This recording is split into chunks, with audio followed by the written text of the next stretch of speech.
A very good morning, everyone.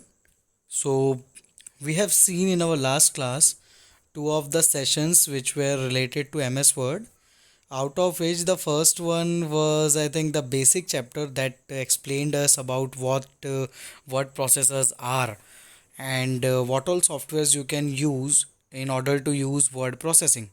So, this was something that we have already seen in our previous class. Along with that, we also saw how to edit and save a document, है ना। हमने हमारी पहली class में ये देखा था कि कैसे वर्ड प्रोसेसिंग क्या होता है और वर्ड प्रोसेसिंग यूज़ करने के लिए हमें कौन कौन से सॉफ्टवेयर्स की ज़रूरत पड़ती है। ये हमारे पहले सेशन में हमने देखा था। दूसरे सेशन में हमने देखा था कि how to edit and save a document, कैसे हम किसी डॉक्यूमेंट को एडिट कर सकते हैं, किसी बनाए हुए डॉक्यूमेंट को एडिट कर सकते हैं और उसी डॉक्यूमेंट को सेव कैसे कर सकते हैं। तो ये कुछ चीज़ें थी जो हमने हमारी प्रीवियस क्लास में देखा था। सेव करने के दो तरीके हमने देखे थे, सेव और सेव एज़। सेव करने पर ये होता है कि जो भी आप डॉक्यूमेंट को सेव करोगे तो आपने जो भी चेंजेस करे हैं वो चेंजेस हो जाएंगे और फाइल सेव हो जाएगी। पर अगर आप सेव एज़ करोगे तो सेव एज़ करने पर क्या होता है कि जैसे आपने कोई पुरानी आपकी बनी हुई फाइल को ओपन किया, अब आपने उसमें कुछ चेंजेस कर दिए। अब उसमें चेंजेस कर देने के बाद now if you will be clicking on save as, so what it will do, it will ask you to give a name of that file. ठीक है, वो आपसे पूछेगा कि इस फाइल का एक नाम दो। तो अब आपको कुछ नाम देना पड़ेगा इस फाइल का। तो क्या होगा, जैसे ही आप कुछ नाम प्रोवाइड करोगे, as soon as you provide some name and you click on save, so generally what happens, the previous file on which you are doing the editing, मतलब जो पहली फाइल थी जिस पे आप एडिटिंग कर रहे थे वो तो उसके नाम से सेव थी ही, और आपने ये जो दूसरी फाइल सेव कर दी, इसका जो नाम दिया, ये दूसरी फाइल अलग से सेव होगी। मतलब what is generally does, it does not modify the original document, but actually it does what, it saves another document. वो पुराने डॉक्यूमेंट को भी वैसा का वैसा रखता है, और आप जो सेव एज करते हो तो सेव एज करते टाइम जो चेंजेस उस समय आपने कर दिए वो एक अलग डॉक्यूमेंट में सेव हो जाता है ना। तो ये सेव और सेव एज में डिफरेंस था जो हमने लास्ट क्लास में देखा था। Now in this class we will be going through the user interface. कौन कौन से एलिमेंट्स होते हैं एम एस वर्ड के अंदर, क्या यूज़र इंटरफेस क्या होता है। यूज़र इंटरफेस मतलब इसको GUI भी बोलते हैं, जो कि होता है ग्राफिकल यूज़र इंटरफेस। ठीक है, इसको GUI भी कहा जाता है, graphical user interface. Graphical user interface मतलब क्या कि आप अपने कंप्यूटर से इंटरेक्ट कर पा रहे हो, है ना। आपके कंप्यूटर पे मैंने बोला कि चलो पेंट ओपन करो, तो पेंट ओपन करने के लिए आप स्टार्ट नाम का एक आइकॉन देखोगे, एक इमेज देखोगे जहाँ पे स्टार्ट बना होगा। फिर वहाँ से ऑल प्रोग्राम्स में जाओगे, फिर एसेसरीज में जाओगे, फिर वहाँ से पेंट ढूंढोगे, है ना। तो this is the process of opening paint. तो क्या होता है, हम कंप्यूटर से जो इंटरेक्शन करते हैं वो कहीं ना कहीं इमेजेस या पिक्चर्स के फॉर्म में करते हैं। तो इस तरीके का जो फॉर्म होता है, इस तरीके का जो ये टाइप का यूज़र का इंटरफेस होता है जिससे कि हम कंप्यूटर से इंटरेक्ट करते हैं, ये जो कंप्यूटर से इंटरेक्ट करने का तरीका होता है इसको GUI बोला जाता है। ग्राफिकल यूज़र इंटरफेस है वो। It is graphical user interface because it is using graphics in order to interact with computer, है ना। वो ग्राफिक्स का यूज़ करके कंप्यूटर से इंटरेक्ट कर रहा है। तो ग्राफिक्स मतलब क्या हो सकते हैं, इमेजेस हो सकते हैं, कुछ भी हो सकता है अदर देन टेक्स्ट, है ना। टेक्स्ट को छोड़कर कोई भी चीज़ हो सकती है, वो होती है ग्राफिक्स, है ना। तो कंप्यूटर से इंटरेक्ट करने के लिए अगर आप कभी ग्राफिक्स का यूज़ करते हो जिससे आप इलेक्ट्रॉनिक डिवाइसेस से कम्युनिकेट कर पाते हो, तो वो जो टाइप का इंटरेक्शन होता है उसको ग्राफिकल यूज़र इंटरफेस कहा जाता है। ठीक है, तो यहाँ पर भी ग्राफिकल यूज़र इंटरफेस ही होता है MS वर्ड के अंदर भी। सारे के सारे ऑप्शंस आपको विजिबल होंगे इमेजेस के फॉर्म में, आइकॉन्स के फॉर्म में, और वट एवर इट में भी। तो आप वहाँ से इनको ईजिली आइडेंटिफाई कर पाओगे। यहाँ पर एक बहुत कॉमन सी चीज़ होती है जिसको बोला जाता है रिबन। ठीक है, MS वर्ड के अंदर सारे के सारे जितने भी ऑप्शंस आपको देखने को मिलेंगे वो रिबन के अंदर देखने को मिलेंगे। तो ये रिबन टर्म बहुत इंपॉर्टेंट है हमारे लिए। चलिए आगे बढ़ते हैं। रिबन के बाद जो एक और टर्म हम सुनेंगे बार बार वो होगी टैब्स, और फिर वो जो पर्टिकुलर ऑप्शन जो आप यूज़ करना चाहते हो वो। तो एक रिबन एक टर्म होगी जो हम बहुत ज़्यादा सुनेंगे, एक टैब्स इंपॉर्टेंट टर्म होगी जो हम सुनेंगे, और ऑप्शंस मतलब कि जो भी आप किसी ऑप्शन को यूज़ करना चाहते हो वो। तो थोड़ा सा इसको मैं समझाता हूँ आपको। ये पूरा जो है, जितना अभी आपकी स्क्रीन पे मैंने मार्क कर दिया, ठीक है, ये जितना है, ये जो पूरा का पूरा ऑप्शन आपको दिख रहा है, ये पूरा कहलाता है रिबन। ऊपर जहाँ पे आप टाइपिंग करते हो ना, टाइपिंग के ऊपर जो सारे ऑप्शंस दिखते हैं, वो सारे के सारे जो होते हैं, वो पूरा का पूरा जो एक बार होता है, उसको रिबन कहा जाता है। जितना अभी मैंने मार्क किया है वो रिबन्स है, ठीक है। अब ये रिबन्स के अंदर, ये जो आपने रिबन्स देखे, इन रिबन्स के अंदर होते हैं कुछ tabs. Home tab, insert tab, page layout tab, reference tab, mailings tab, review tab, view tab. So these are all what? These are all tabs. These tabs are included inside what? So these tabs are included inside the ribbon. Ribbon के अंदर होते हैं tabs. Now in each and every tab there are many different options. जैसे कि अभी आप इस figure को देखो तो यहाँ पर ये होम टैब एक्टिवेटेड है. तो यहाँ पर होम टैब के अंदर आप लोग देख सकते हो, यहाँ पर ये होम टैब के ऑप्शंस हैं. होम टैब में इतने सारे ऑप्शंस होते हैं, तो ये सारे के सारे ऑप्शंस यहाँ पर आपको देखने को मिल रहा है, ठीक है. तो खास चीज़ें क्या है वो हम थोड़ा सा समझते हैं. सॉरी. सबसे पहली टर्म जो होगी वो होगी रिबन, जिसके बारे में हम सुनेंगे. उसके बाद जो होगी वो होगी टैब्स, कुछ होंगे ऑप्शंस, और एक और टर्म होगी जो होगी ग्रुप्स, ठीक है. तो ये कुछ टर्म्स हैं जो हमको पता होना चाहिए. रिबन में ऑलरेडी बता चुका, इतना पूरा जो ऑप्शन ये जो दिख रहा है ये पूरा का पूरा रिबन है. ये सारे के सारे टैब्स हैं. ये उस पर्टिकुलर टैब के कुछ ऑप्शंस हैं. तो ग्रुप्स कहाँ हैं? तो ये जैसे आप देख रहे हो यहाँ पर जो हर एक टैब होता है ना, टैब में भी कुछ ऑप्शंस के ग्रुप्स होते हैं. जैसे कि ये एक ग्रुप है. सॉरी, ये एक ग्रुप है, ये क्लिपबोर्ड ग्रुप है. देख रहे हो आप, यहाँ नीचे नाम लिखा हुआ है इस ग्रुप पर, क्लिपबोर्ड ग्रुप. ये फॉन्ट ग्रुप है, ये पैराग्राफ ग्रुप है, ये स्टाइल्स ग्रुप है, ये एडिटिंग ग्रुप है.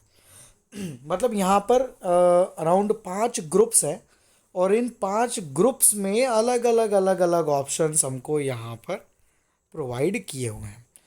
तो ये चीज़ होती है जो हमको पता होना चाहिए कि रिबन्स मतलब क्या. ऊपर जो टाइपिंग के ऊपर जो विंडो होता है उसको रिबन बोलते हैं. हर रिबन के अंदर अलग अलग टैब्स होते हैं. टैब्स के अंदर होते हैं ग्रुप्स, और ग्रुप्स के अंदर होते हैं आइकॉन्स. तो ये हमको पूरा का पूरा जो ये लेआउट है, ये बिल्कुल हमको क्लियर होना चाहिए. यहाँ पर उन्होंने सारी चीज़ें बताई हुई हैं कि जो एम एस वर्ड के अंदर जो टैब्स होते हैं, उन टैब्स में कौन कौन से ग्रुप्स होते हैं. तो जैसे कि पहले होम टैब है, तो होम टैब के अंदर clipboard, font, paragraph, styles, editing, ये ग्रुप है. देख सकते हैं हम यहाँ पर clipboard, font, paragraph, styles, editing, यही ग्रुप्स हैं यहाँ पर. तो वही इन्होंने यहाँ पर ऑप्शंस में बताए हुए हैं कि कौन कौन से टैब में कौन कौन से ग्रुप्स होते हैं. तो होम टैब के अंदर ये ग्रुप्स होते हैं. इंसर्ट टैब के अंदर pages, tables, illustrations, links, header and footer, text. These are all groups present under the insert tab. And under the page layout tab, you will find some groups named themes, page setup, page background, paragraph, and arrange.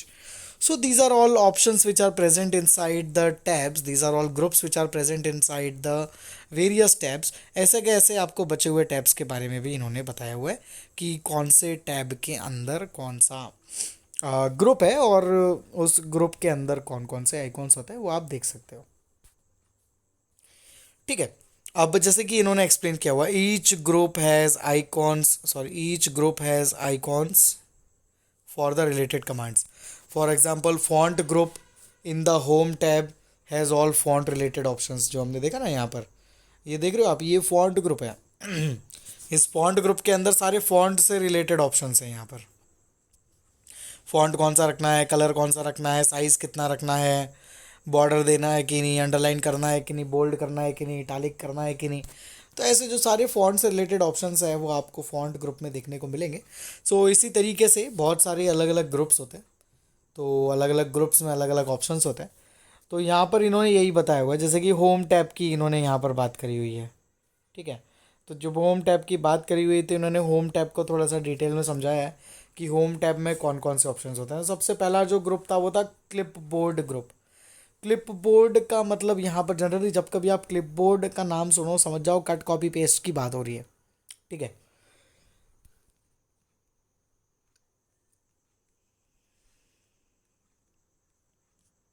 ये देखो ये clip board है, ये paste का option, ये cut का option, ये copy का ऑप्शन और एक फॉर्मेट पेंटर का ऑप्शन होता है। तो ये कुछ ऑप्शंस यहाँ पर क्लिप बोर्ड ग्रुप में प्रेजेंट है।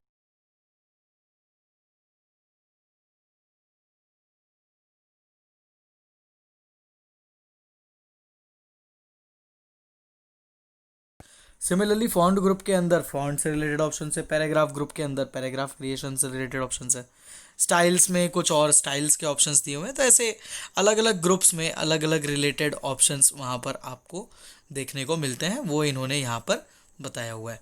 तो जैसे कि क्लिपबोर्ड, तो क्लिपबोर्ड में क्या क्या हो सकता है, तो पेस्ट कट और copied information in the clipboard at a location where the cursor is pointing right now. Clipboard क्या होता है, तो ये आपको बिल्कुल पता होना चाहिए। क्लिपबोर्ड एक ऐसी जगह होती है जहाँ पर हम कट किए हुए या कॉपी किए हुए टेक्स्ट को स्टोर करते हैं। एक लोकेशन जहाँ पर आपका कट किया हुआ या कॉपी किया हुआ जो टेक्स्ट होता है वो स्टोर होता है ना। सीधी सी बात है, आपने किसी चीज़ को कट किया, आपने किसी चीज़ को कॉपी किया, as soon as you do cut or you apply the copy options, so definitely what happens, that thing gets stored somewhere, definitely it will be stored somewhere, है ना। तो वो कहीं ना कहीं तो स्टोर हो रही है। तो वो जो लोकेशन जहाँ पर कट या कॉपी की हुई कंटेंट स्टोर होती है उस लोकेशन को क्लिपबोर्ड कहा जाता है। तो ये आपको बिल्कुल ध्यान रखना है। कहाँ पर मतलब आप किसी भी चीज़ को कॉपी करते हो तो कहाँ स्टोर होती है, क्लिपबोर्ड में। किसी भी चीज़ को कट करते हो तो कहाँ स्टोर होती है, क्लिपबोर्ड में। तो ये हमको पता होना चाहिए। ठीक है।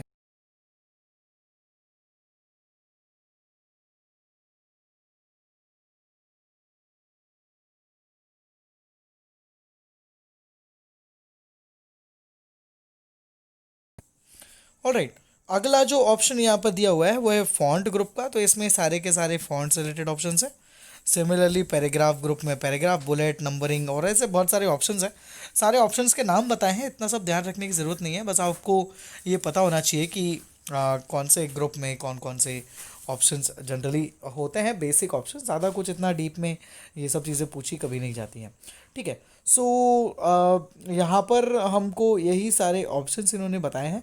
तो ये जो चैप्टर था ये कहीं ना कहीं आपको बस उसके जीयूआई के बारे में बता रहा था, उसके ग्राफिकल यूज़र इंटरफेस के बारे में बता रहा था कि एमएस वर्ड कैसा दिखता है, and what are all the options which are present in MS Word, and where you can find various things, and what all these various locations in MS Word are known as, है ना। There is some place which is called as ribbon. There are some groups which are provided. These groups are provided under the tabs, and under the groups also there are various options which are given to us. So there are many things, there are so many things which are there, but you should know the technical terms which are related to MS Word. So this was something that is explained to us in this session, and this session has got ended. Now the next session is session number 4, which is formatting a document. Now what does formatting a document means, format करना मतलब आपके document को और अच्छा आई कैची बनाना, है ना। और आई कैची बनाना या यूज़र का ध्यान जाए ऐसा बनाना, है ना। सो ऐसा कुछ अगर आपको बनाना होता है तो उस समय आपको आपके डॉक्यूमेंट को फॉर्मेट करना पड़ता है। फॉर्मेटिंग करने के लिए एम एस वर्ड के पास कुछ ऑप्शंस हैं, जैसे कि बोल्ड, इटैलिक्स एंड अंडरलाइन। बखूबी आप जानते होंगे। यहाँ पर ये जैसे में ये एक इन्होंने बॉक्स बनाया हुआ है जिसमें कुछ कंटेंट लिखा हुआ है। इस कंटेंट को इन्होंने इस तरीके से मॉडिफाई कर दिया। देखो ऊपर वाला कंटेंट जो था और ये जो कंटेंट है दोनों में काफ़ी डिफरेंस है। ये थोड़ा ज़्यादा रीडेबल लग रहा है और अच्छा दिख रहा है ना। यहाँ पर कुछ कुछ चीज़ें आप देख सकते हो, यहाँ से यहाँ तक की चीज़ें इतनी पूरी ये इटैलिक्स में करी हुई हैं। कुछ जो मेन टॉपिक्स है अ टीम, तो उसको बोल्ड में किया हुआ है। और टीम की जो डेफिनेशन की जो इंपॉर्टेंट टर्म्स हैं उनको बोल्ड में किया हुआ है। और भी कुछ ऐसा कोट देना था तो कोटेशन को देखो इन्होंने यहाँ पर इटैलिक्स में भी किया हुआ है और उसके साथ साथ उसको अंडरलाइन भी कर दिया गया है।